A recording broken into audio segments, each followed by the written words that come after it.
YCP MLC Duvvada Srinivas కుటుంబ వివాదం రోడ్డెక్కిన నేపథ్యంలో తన భార్యపై వివాదాస్పద వ్యాఖ్యలు చేశారు. తన భార్య వాణి అహంకారపూరితంగా వ్యవహరిస్తుందని, కుమార్తెలకు తనపై ద్వేషం నూరిపోశారని విమర్శించారు. ప్రతి కుటుంబంలోనూ గొడవలు వస్తాయని, వాటిని 4 గోడల మధ్య పరిష్కరించుకోవాలన్నారు.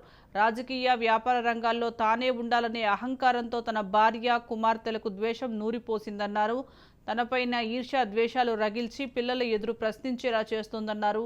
తండ్రిని ప్రశ్నించమని పిల్లలను తల్లి ప్రేరేపించటం సమంజసమా అంటూ ప్రశ్నించారు. నా చైర్మన్ మోషన్ రాజు గారి కంప్లైంట్, స్పీకర్ గారి కంప్లైంట్, అలాగే గవర్నర్ గారి కంప్లైంట్ ఇవ్వడం జరిగింది. ఇది జరిగిన తర్వాత నేను పోలీస్ స్టేషన్లో కంప్లైంట్ ఇచ్చాను. ఇప్పుడు ఇంచుమించు 12-13 గంటలు ఎందుకు యాక్షన్ తీసుకోలేదు?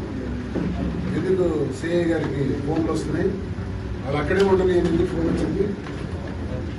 దమ్ము ఉంటే ఈవిడ కొన్ని బలం ఏంటి? వైసీపీ కదా, జగన్ పార్టీ కదా.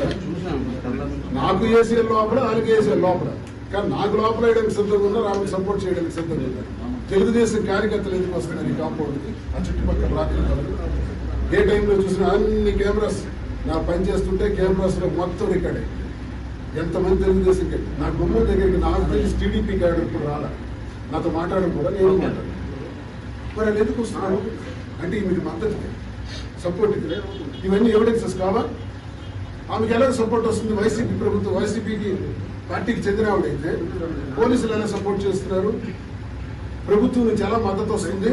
ఇది ఎవిడెన్స్ కాదా? ఇంకా చూస్తారు మీరు, అచ్చెన్నాయుడు సపోర్ట్ అంటే ఇంకా చూస్తారు. నేను ఇప్పుడు ఎందుకు అచ్చెన్నాయుడికి చెప్తాను? ఏదైనా జరిగితే నువ్వే కారణం అవుతావు. నేను ఒక గౌరవ సభ్యుడు, కౌన్సిల్లో మెంబర్. నా చైర్మన్ మోషన్